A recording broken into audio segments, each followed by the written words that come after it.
Biar betul. Wujudnya spesies ular yang tinggal di lautan.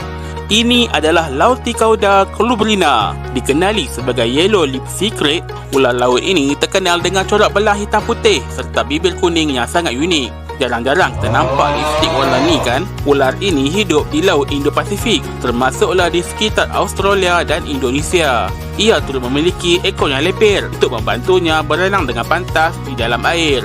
Walaupun ia adalah ular laut, ia juga boleh bersantai di darat. Woi, lagi santai kawan. Ia sering kembali ke pantai untuk berehat dan bertelur. Neurotoksin mereka boleh menyebabkan kelumpuhan sepenuhnya dalam masa yang singkat, beragut nyawa jika tidak dirawat dengan segera. Kalau nampak ular ni di dalam air atau tepi pantai, jangan buat palatau tak tentu pasal.